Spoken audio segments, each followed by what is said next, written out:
अस्सलामुअलैकुम जी। अभी आप लोगों को बोर्ड वालों ने न्यू मॉडल पेपर दिया है, तो आप लोग का 9 का और मैट्रिक का एक पैटर्न इन्होंने डिफ़ाइन किया है, क्योंकि बुक को इन्होंने 9 की चेंज किया है। मैट्रिक के अंदर कंप्यूटर की बुक चेंज हुई है और मे बी पॉसिबल अभी ये लोग मैट्रिक की बाकी सारी बुक्स को भी चेंज कर दें। तो अभी चूँकि बुक चेंज होती है तो पैटर्न चेंज होता है। तो अभी ये लोग इस पैटर्न के ऊपर न्यू पेपर आया। अब आपका पहले 9 के अंदर मैथ्स नहीं होती थी, इन्होंने मैथ्स को ऐड किया है। फिज़िक्स नहीं होती थी, फिज़िक्स को ऐड किया है।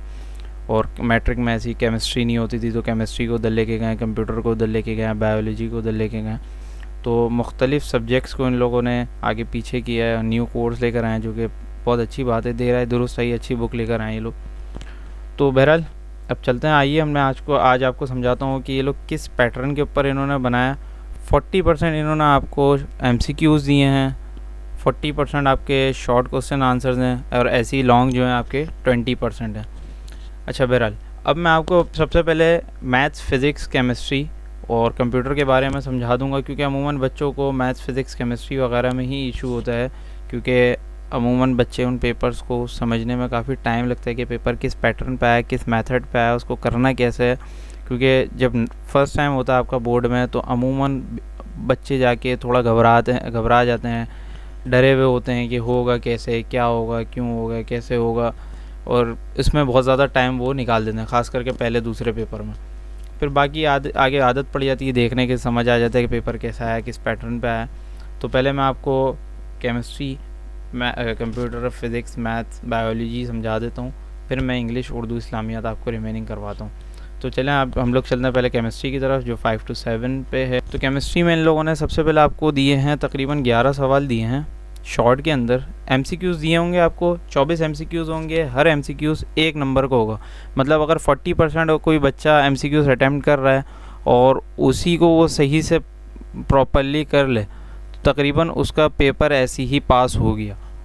क्योंकि ओवरऑल 60 मार्क्स का ये पेपर है, तो 40% आपका 24 मार्क्स का हो गया। तो उसके हिसाब से आप बहुत आसानी से बच्चा कर सकता है। लेकिन बात यह है कि आपको सिर्फ पास नहीं करना, आपको उसमें नंबर्स लाने हैं, आपको A+ ग्रेड बनाना है इंशाल्लाह। तो अब चलते हैं क्वेश्चन नंबर 1 की। क्वेश्चन नंबर 1 आपका इन्होंने MCQs में दिया। क्वेश्चन नंबर 2 जो है वो आपका होता है शॉर्ट क्वेश्चन आंसर, और 3 जो होगा वो होगा लॉन्ग।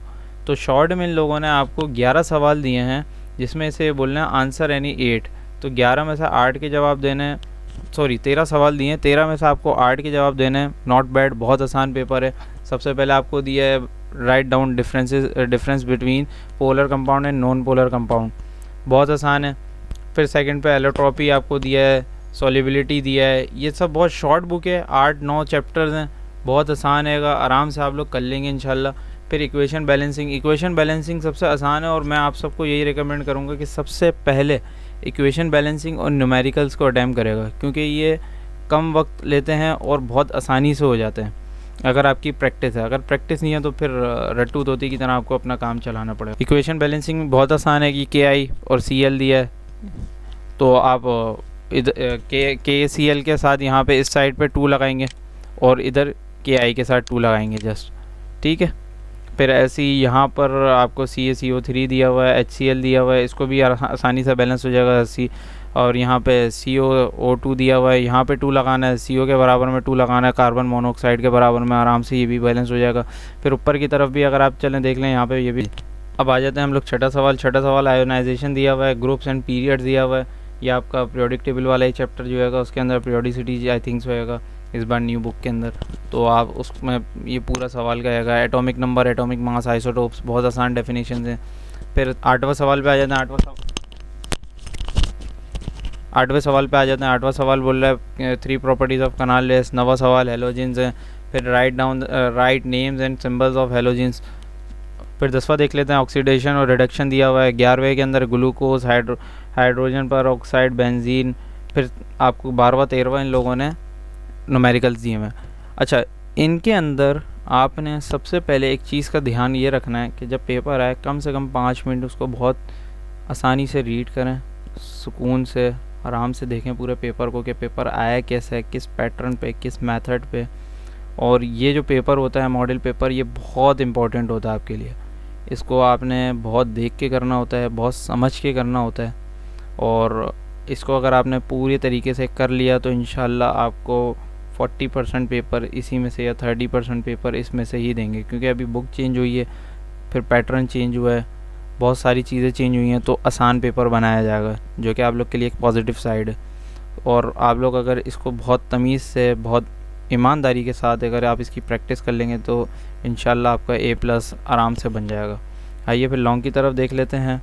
लॉन्ग बोल रहा है राइट एनी 4। लॉन्ग के अंदर सिर्फ़ और सिर्फ आपको 2 सवाल अटैम्प्ट करने होंगे, जो कि बहुत ही आसान है। इन लोगों ने 3 सवाल दिए हुए हैं, 3 में भी से भी यहाँ पे यहाँ पे जो और दिया हुआ है ना, इसके आश्रय में नहीं रहेगा कि बोर्ड के अंदर आपको और देकर एक और ये लोग एडिशन दे दें कि मतलब आप ये वाला अटैम्प्ट करना चाह रहे हैं, वो अटैम्प्ट करना चाह रहे हैं। बेसिकली इसमें समझ लें 4 सवाल दिए हैं, उसमें से आपने 2 अटैम्प्ट करना है, एक नज़रिए से अगर देखा जाए।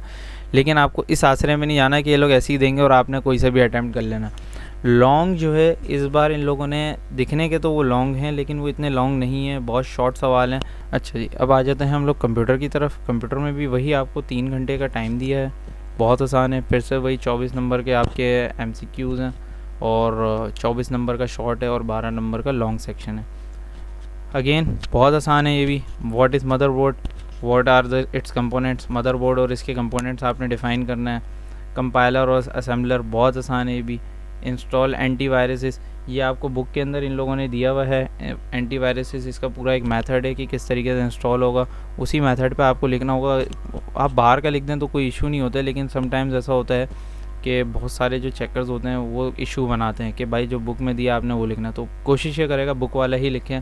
स्प्रेडशीट इन बिजनेसेस और difference between data rate and board.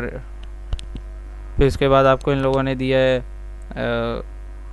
Explain the importance and computer and security in daily life.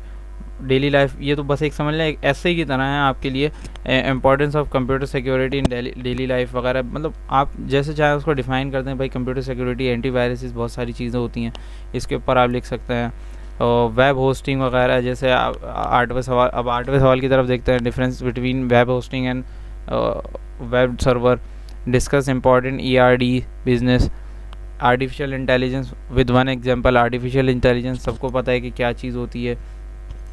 Advantages of using database. What is word processor. अच्छा जी, 13वें सवाल पे आ जाते हैं, देख लें। उसके अंदर है IPv4 internet portal protocol version 4 I think so इसकी फुल फॉर्म है। तो बहुत आसान है, ये भी आप आराम से कर सकते हैं, बहुत शॉर्ट है। मतलब ये 2-2 लाइनों के इसमें इन सारे के जवाब हैं, 2 से 4 लाइन का जवाब है। तो आई थिंक सो मेरी नज़र में आप ये 1.5 घंटे 1 घंटे के अंदर आप शॉर्ट और विद MCQs, मतलब 1.5 घंटे के अंदर शॉर्ट और MCQs आप आराम से कर सकते हैं। रिमेनिंग आपके पास रह जाएगा 1.5 घंटे का टाइम, जो कि लॉन्ग के लिए होगा, बहुत इजी टाइम होगा, बहुत लंबा टाइम होगा, आराम से आप कर सकते हैं। First, second, third generation, fourth generation, इन्होंने 4th जनरेशन दी हुई है। First, second and 4th generation of computer, वो आराम से डिफ़ाइन कर सकते हैं। फर्स्ट जनरेशन का बहुत बड़ा कंप्यूटर था, सेकंड का किसमें क्या आया, किसी में IC आई, किसी में क्या आया, तो किसी में वैक्यूम ट्यूब का इस्तेमाल किया गया, तो आप ये लिख सकते हैं। ऐसे जैसे अब आइडेंटिफाई HTML इन लोगों ने आपको दिया है।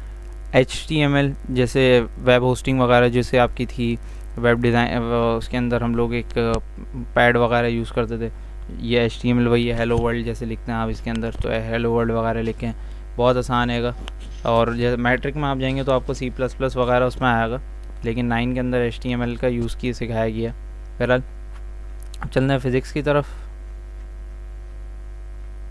अच्छा जी, फ़िज़िक्स के अंदर भी यही है, सब कुछ यही है, मतलब सारे यही पैटर्न को इन्होंने फॉलो किया है। 24 नंबर का फिर से MCQs, फिर से वही 24 नंबर के short question answer. Write down the name of any 3 renewable energy sources and non renewable. Renewable और नॉन रिन्यूएबल आप जानते हैं कि कोई ऐसी एनर्जी जिसको हम लोग यूज़ कर सकें दोबारा से, और बहुत सी ऐसी एनर्जी हैं जिसको हम यूज़ नहीं कर सकते। मिसाल के तौर पर पेट्रोल है, पेट्रोल एक बार जल गया तो हम उसको यूज़ नहीं कर सकते। तो ऐसी बहुत सारी, अब आपकी बैटरी है वो रिन्यूएबल, एक मिसाल के तौर पे कह रहा हूँ, एक रिन्यूएबल एनर्जी है। क्या हम लोगों ने उसको चार्ज किया, फिर वो डिस्चार्ज हो गई, फिर से हमने चार्ज कर दिया उसको, तो एक उनमें से ऐसा भी, इसको भी आप कह सकते हैं, मिसाल दे रहा हूँ मैं सिर्फ, ठीक है। Write down 3 advantages disadvantages of friction. आपको फ्रिक्शन के बारे में मतलब बताना है कि क्या उसके एडवांटेजेस हैं, डिसएडवांटेजेस। ज़ाहिर है मिसाल दे रहा हूँ एक थोड़ा सा, कि अगर आप भाग रहे हैं, आपने एक स्लाइड मारी, आपका पाँव छिल गया, लेकिन क्या अब आपको चलने में मदद करती है फ्रिक्शन, तो बहुत सारी जगहों पे फ्रिक्शन का फ़ायदा है, बहुत सारी जगहों पे नुकसान है। अब आप कोई मशीन चला रहे हैं, उसके अंदर फ्रिक्शन की वजह से मशीन टूट सकती है, उसमें बहुत सारे नुकसानात हो सकते हैं, और बहुत सी जगहों पे आपको फ्रिक्शन ख़त्म करनी होती है, तो उसका डिसएडवांटेज है वहाँ पे। अच्छा, define equilibrium and two states of equilibrium. Equilibrium बहुत ही आसान। फिर vernier caliper, screw gauge, what is. अच्छा, ये जो सवाल है ये आपकी बुक के अंदर से ही दिया है, चैप्टर आई थिंक सो 1 के अंदर था ये वाला, तो इसको आप देख लेगा। इसके अंदर दिया हुआ है कौन सा ज़्यादा एक्यूरेट है। आई थिंक सो इसके अंदर स्क्रू गेज ज़्यादा एक्यूरेट है, चैप्टर 1 के ही क्वेश्चन आंसर्स में है, डिफाइंड मेजरमेंट्स वगैरह सही। तो फिर छठे पे आपको दिया है right 3 points of difference between mass, weight, heat and temperature. Mass और वेट में क्या फ़र्क है। वेट बेसिकली एक फॉर्म ऑफ समझ लें फोर्स है, जैसे हम लोग फोर्स के अंदर बोलते हैं ना F=m है, और ऐसे ही जब हम वेट की तरफ आते हैं तो W=mg हो जाता है। क्यों, उसमें ग्रेविटी एक्ट करने लग जाती है, तो जब ग्रेविटी इन्फ्लुएंस करेगी तो वो वेट में कन्वर्ट हो जाएगा। इसी तरीके से आपको दूसरी साइड पे हीट एंड टेम्परेचर दिया हुआ है। फिर हुक्स लॉ दिया है, F=kx, स्प्रिंग कांस्टेंट जिसको आई थिंक सो कहते हैं हम, ठीक है। फिर आपका एक न्यूमेरिकल है, एक बेसिकली इन्होंने 1 2 3 4 5 6 न्यूमेरिकल हैं। अगर आप सिर्फ न्यूमेरिकल की ही तैयारी कर लें और थोड़ा सा 2 डेफिनेशन करनी है, बाकी 6 न्यूमेरिकल कर लें, तो पूरा पेपर ऐसे ही आपका हल हो गया। बहुत आसान पेपर बनाया। Put the value get the answer वाले इस बार न्यूमेरिकल्स आपको दिए हुए हैं। व्हाट इट्स वॉल्यूम, यहाँ से मैं रीड कर रहा हूँ। सिलेंडर कंटेन 60 मीटर क्यूबिक, आपको V दिया हुआ है। फिर दूसरे पे प्रेशर P दिया हुआ है। फिर आपको what will be the its volume, आपको V2 मालूम करना है, और ऐसे ही इसका प्रेशर दूसरा दिया है P1 V1 = P2 V2 करके आप बहुत आसानी से put the value get the answer कर सकते हैं इसमें। फिर ऐसे ही अगला जो दिया हुआ है आपको मास ऑफ बॉल दिया हुआ है, वेलोसिटी दी हुई है, काइनेटिक एनर्जी को इन्होंने फिर 10वें में मास दिया हुआ है, बॉल की वेलोसिटी दी हुई है, काइनेटिक एनर्जी मालूम करने का बोलना है कुछ नहीं, K.E=12 ठीक है। तो मास की आप mv² पुट करेंगे, यहाँ पर मैं आपको लिख देता हूँ, सॉरी। अगर आप यहाँ पर देखें तो इसका K.E =12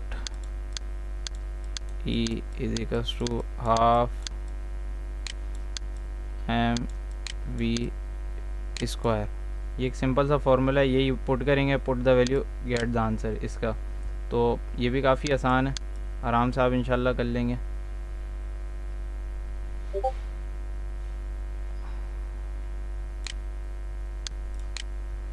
अच्छा जी, इसके बाद इन लोगों ने आपको बोला है XY कंपोनेंट्स हैं ऑफ फोर्सेस Fx। ये आपको इन लोगों ने उसका वेक्टर चैप्टर का दिया है। फिर उसके बाद आपको चॉपर कैलकुलेट। अच्छा जी, तो ऐसे ही अगर आप लोग न्यूमेरिकल्स को कर लेंगे आराम से इंशाल्लाह, न्यूमेरिकल्स आपको बहुत आसानी से कवर करवा देगा पूरे पेपर को। फिर आप आ जाएँ, बहुत ही आसान इन लोगों ने आपको लॉन्ग भी दिया है। तो पहले डिफ़ाइन जी, जैसे आपका नॉर्मल जी इसको हम लोग डिफ़ाइन करते हैं, बिल्कुल इसी तरीके से आपको इसको डिफ़ाइन करना है। फिर state law of universal gravitational constant, state law of universal gravitation, define the mass of earth using the law of gravitation. तो आपको मास ऑफ अर्थ ये भी एक 7वें या 8वें चैप्टर के अंदर आपकी रहेगी पूरी, तो इसको आप लिख सकते हैं आराम। अच्छा, ऐसे ही जब आप coefficient of linear expansion I think so,